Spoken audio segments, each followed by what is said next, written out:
So I won't, the first question I'm not going to go into of what is a registered foreign lawyer. We're here to talk about eSports this afternoon.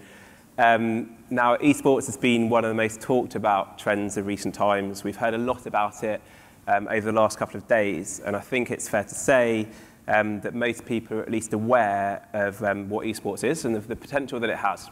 But what we're here to do today is to get past that conversation and get into a bit more of a deeper understanding about what eSports is and how people can get involved in it. So to help you get under the skin of eSports and understand some of the realities of commercializing it, I'm delighted to be joined by Phil, by Tom, by Ajay, and by John. For those who don't know, John flew in less than an hour ago, so I don't know quite how he managed to navigate the traffic to the hotel, but we're very lucky to have him. If he nods off halfway through, we'll know why. He's just flown in from San Francisco. So as well as talking about eSports, we also want to show you about eSports. So if you'd queue up the video, please.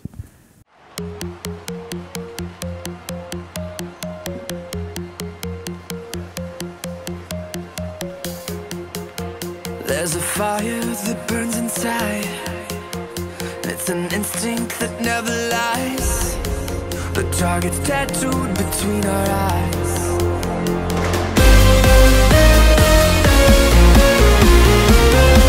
Stand and fight under the lights on the higher stage. A part of your life they can't take away. Just like the blood running through your veins.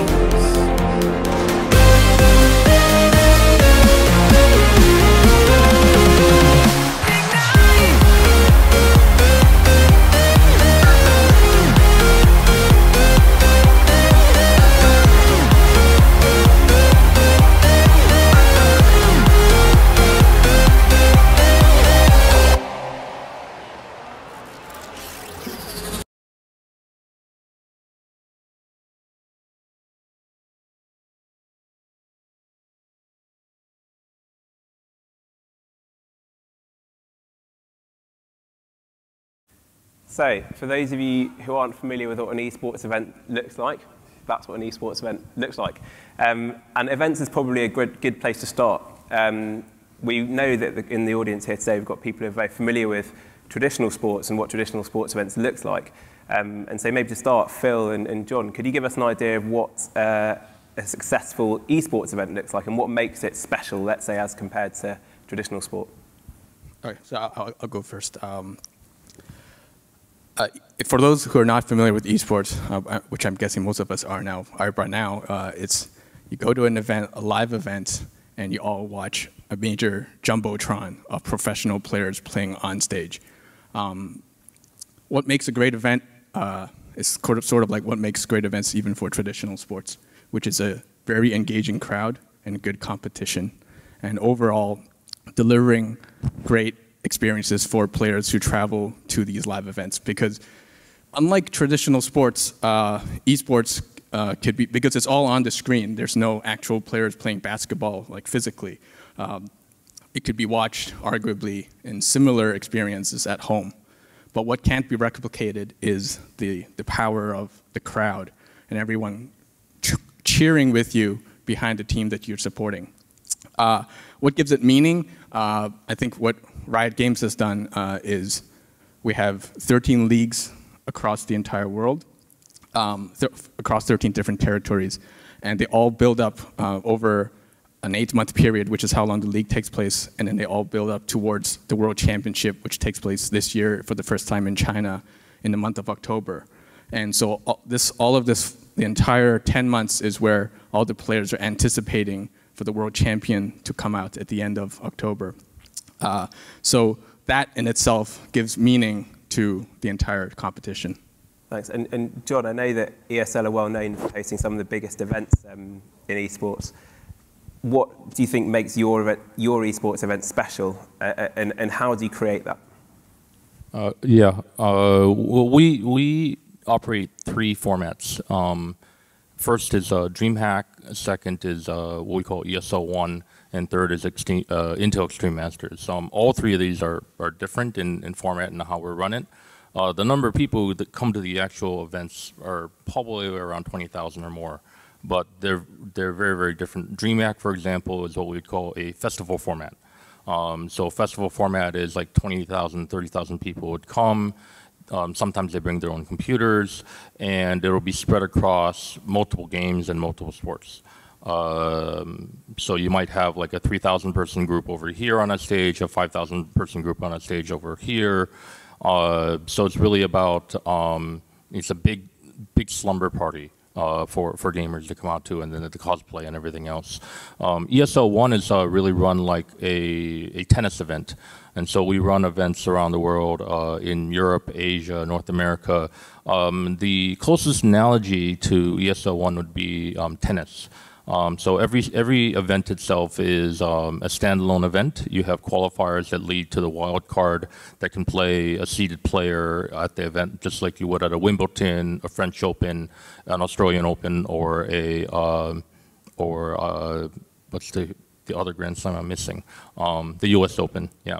Flushing Meadows. And the third format that we run in cooperation with Intel is Intel Extreme Masters. Intel Extreme Masters is really different than ESL 1 in that like all the events around the world, whether it's in Asia, Europe, or North America, they lead up to a culmination in a final. So it's more of, I would say, a Euro Cup or a World Cup type of format. But I don't want to talk too much about Intel Extreme Masters, as the expert is next to me. Indeed. And one of the things that we've been hearing over the last couple of days is the synergies between esports and other areas that have been talked about at the conference, so particularly music, media. Tom, coming at it from your perspective, how do you see esports sort of having those synergies and creating relationships with other areas, so particularly music and entertainment?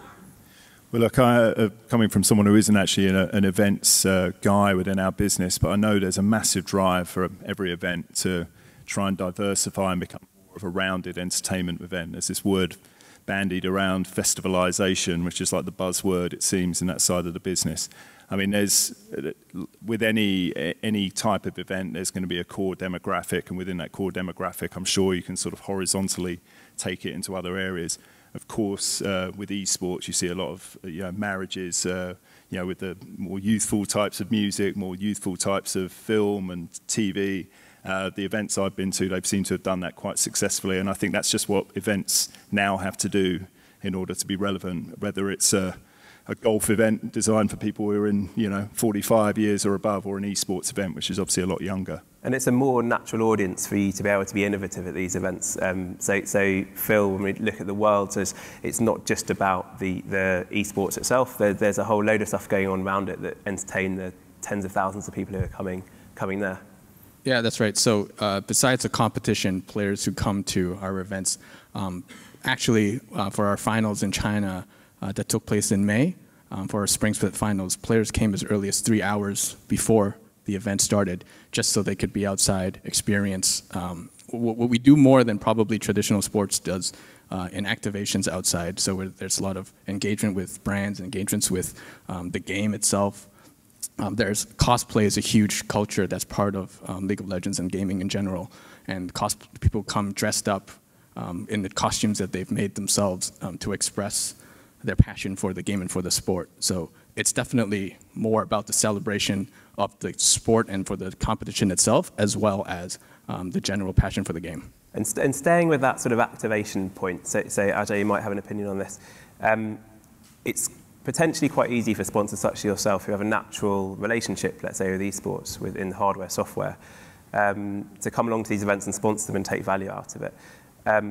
So two questions really. One is, what are the challenges of activating in an esports context, firstly? And then also, maybe some of the others will have an opinion on this. Is it difficult for sponsors who maybe don't have those natural relationships with esports to come in? And if they do come in, how do they do that? So maybe we can start with Ajay, and then John and Phil can jump in. Thanks. So it's incredibly unnerving to see yourself on that screen, but I'll try and avoid. So Intel's been a partner with esports from pretty nascent stages, and I still say nascent because I still see esports in its infancy. IEM that John referred to, We are now running season 12, so we've been there for a fairly long time. That said, the group before us was IPL, and if some of you have been tracking it, Facebook just made a bid in India for about $610 million, and they didn't get the rights for it. If you look at the whole eSports revenue for this year, it's going to be in the range of $650 million globally. So it's still in its infancy, and that should just give you the magnitude of how much potential there is for this to grow. In the next 3 years, we're talking about doubling it to about $1.5 billion and maybe more. As a sponsor and as a partner that Intel has looked at it in a long-term basis, we fundamentally see our technology being manifested most beautifully by this. We are the ones who are optimizing the software, we are the ones who are creating the hardware, and we believe even on the cloud, we are the ones who are enabling and powering it. So for us, it was a logical extension for our brand. Brands who can find meaning with esports, I think it makes a lot of sense for them, and I think they should invest in it. But if you are going to be looking at a lot of other brands coming in, because as an industry, it is bound to grow.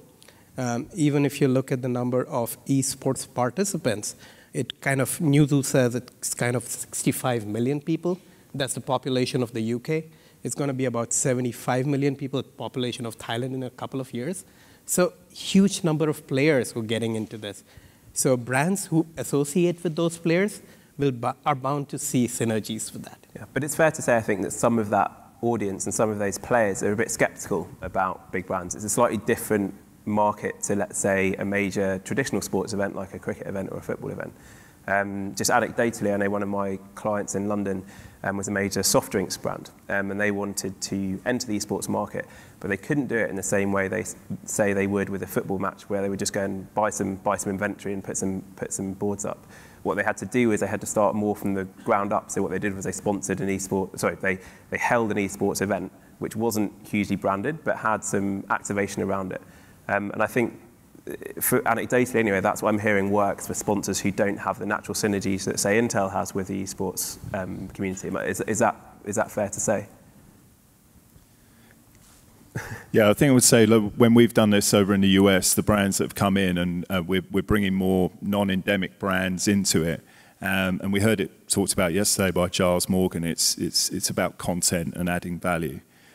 So although the brands may not be directly related into the sport, we had confectionery, unsurprisingly, as one of the sponsors, but it was about making content pieces which added value. So you're not yourself when you're hungry Snickers moments, when a player wouldn't make a play and then they would review it and it became a branded piece, and it actually worked very, very well across all platforms. So it becomes a creative exercise, I think, in terms of like any sports activation, but I get the sense that it's, as you're saying, you have to be much, much more careful and you have to add value, otherwise you're just going to turn off this younger audience straight away. So John, Phil, what works for new sponsors? So for partners like Intel, who we're working with for many years, and we will be continuing with this year's World Championships in China, they know the audience very well because they're in the industry.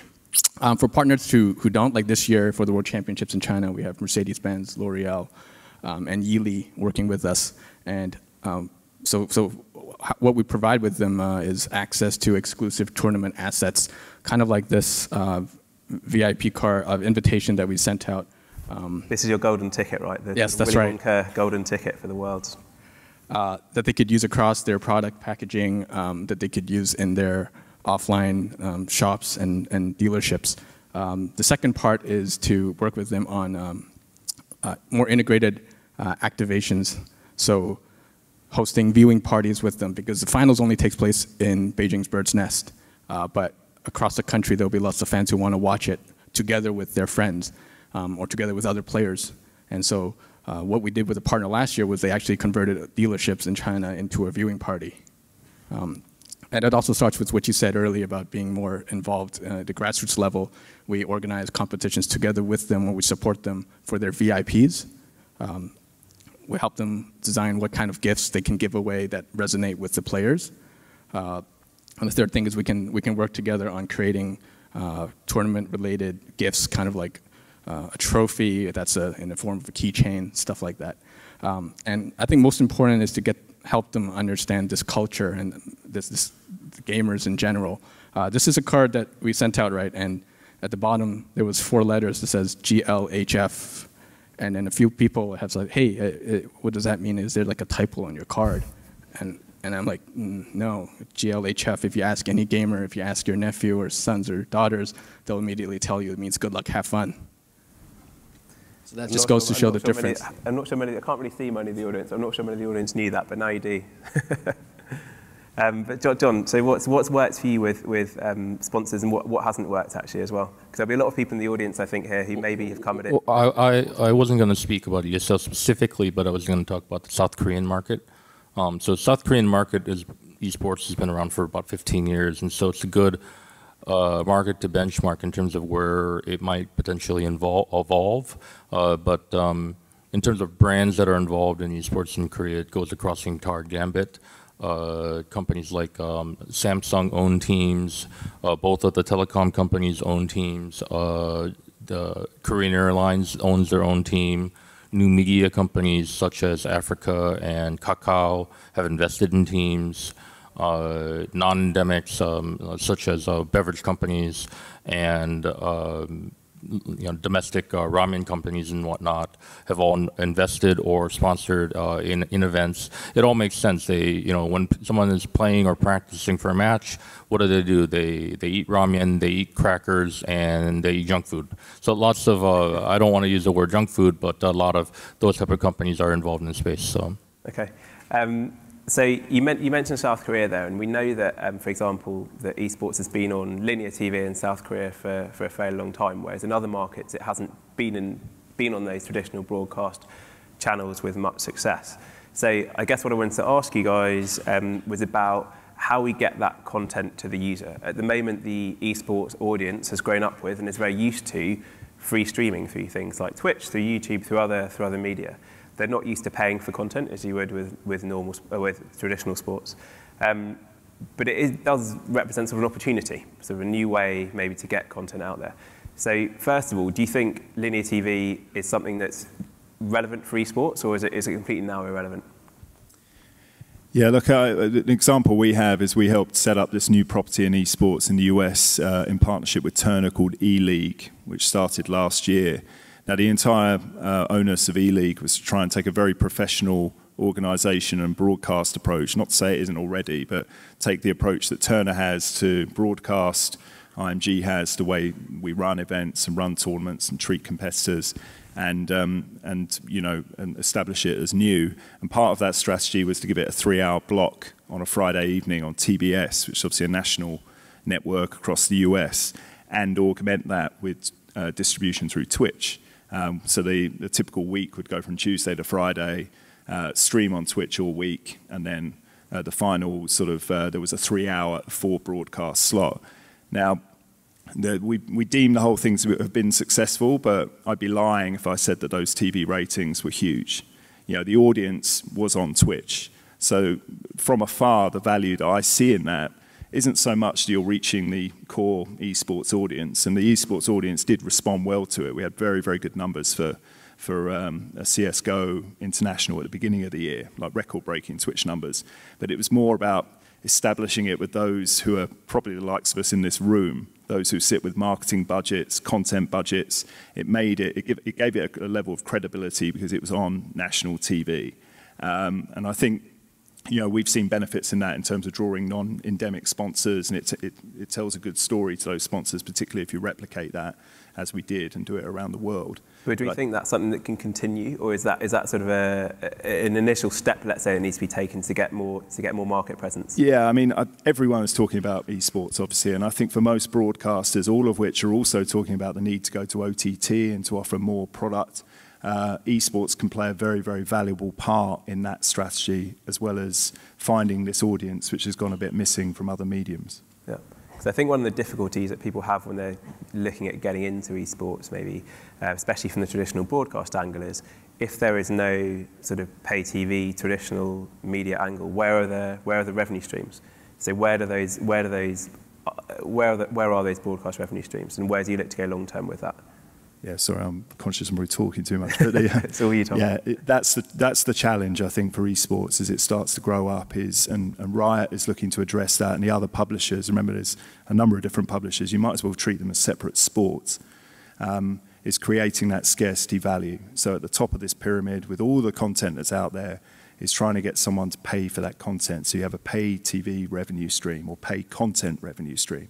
And at the moment, that doesn't yet exist. I think it will, but I think all of the publishers need to do what Riot are doing and what Blizzard are doing to an extent with the Overwatch League, and try and structure it so it has a consistent pyramid, a narrative, and creates premium, scarce events rather than having so much content that they've got so many other opportunities to watch it. It's all free. That's just not going to work in the long term. And I have a slightly different take on this.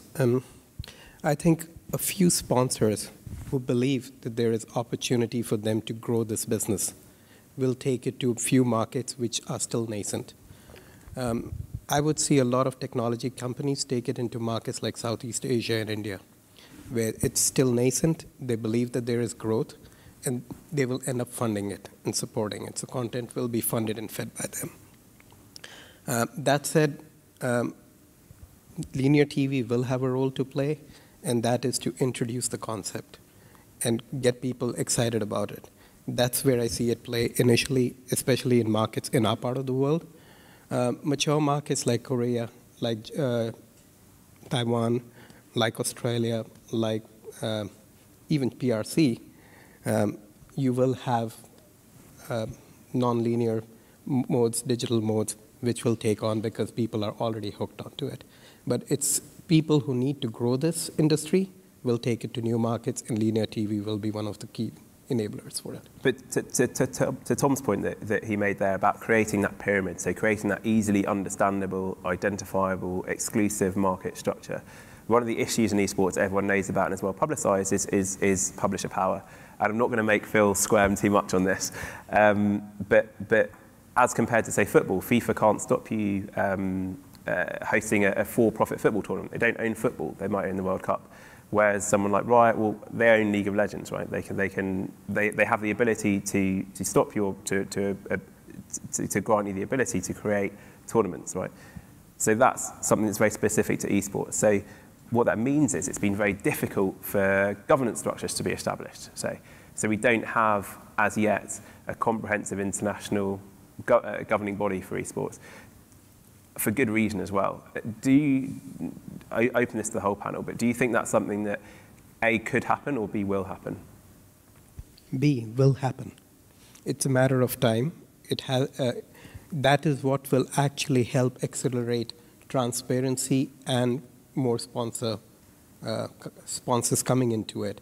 Right now, it still runs in fiefdoms, and it still runs in little groups of people.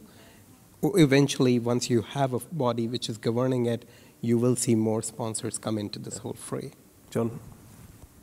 Yeah, I have to agree. There's a couple groups that are already trying to get into the space. I mean, people talk about Alibaba with the Asia Esports Federation. Then you have the International Esports Federation out of South Korea that has, I believe, over 79, 80 member countries that are part of it. Of course, these different groups are talking to the IOC right now in relation to the Asia Games and the Olympics coming up. Then you have other groups like in North America and Europe, such as WESA, World Esports Association, that's also setting up more of a team and player union model, similar to what the NBA does. But as you mentioned, it is a little bit more fiefdom driven, but there's going to be a lot more coordination, a lot of different groups talking to each other and figuring out how they can work together. But before we get to that stage where there is sort of one or two maybe governing bodies which are known for regulating, let's say, the whole market to the extent you can call it one market, and I know that's difficult, when you come up against issues like doping, cheating, all that kind of stuff, how do you deal with it at an event level, John, Phil? I think for now, I think backtracking to the earlier question as well, I think certain parts of esports could be, there could be general governance governing the competitiveness of it, the fairness of it, the safety of it. But the fact is that different games are we are playing different games almost like they're different sports. So it's hard to imagine that some governing body could influence how the games gets designed, right? Because the games gets designed for players in general who are just generally playing the games at their homes, as well as professional competitions. Yeah, I'd have to agree with what he's saying. I mean, every game is different, so you can't lump in esports as one category. So Riot might be considered like the NFL or the NBA of the industry. ESL might be considered the EPL of the industry. eLeague may be considered the MLB of the industry. So when you're talking about different leagues and different sports, it's very difficult to coordinate. I think at a global organization level, such as something like the IOC, you could set, general kind of guidelines in terms of officiating, protecting player rights. Obviously, there's a lot of issues on refereeing and rules and regulations that might differ from one country to another. So you can have some standardization, but you're not going to have standardization across all different sports and leagues. I think it's going to be a challenge because the difference is these sports, like you take MLB, NFL, they have rights for an evergreen basis. They have them in perpetuity, right? And they're old, most of these. MLB is 150 plus years old, etc. League of Legends 2009, Dota 2 2013, I believe. These are fast-moving organizations that are, in some cases, in direct competition with one another. So that's a big challenge to get them to sign up to a code of conduct and work together. It's not impossible because you do get that in other sports where you've got very, very entrenched endemic brands, things like surfing, for example, but it's a pretty big challenge. The thing that they've got going in their favor, as we look at it as people who work in the sports industry, is every traditional sports federation is looking at this space saying, what should I be doing? So I think that's going to help bring things together, but it's a very different beast that they're dealing with from a governing body. And remember, as we all keep saying, they're different. They're very different games and therefore sports. Yeah. We're shortly running out of time, but one area I did want to touch on with you guys before we wrap up is about gambling and how that's impacted esports.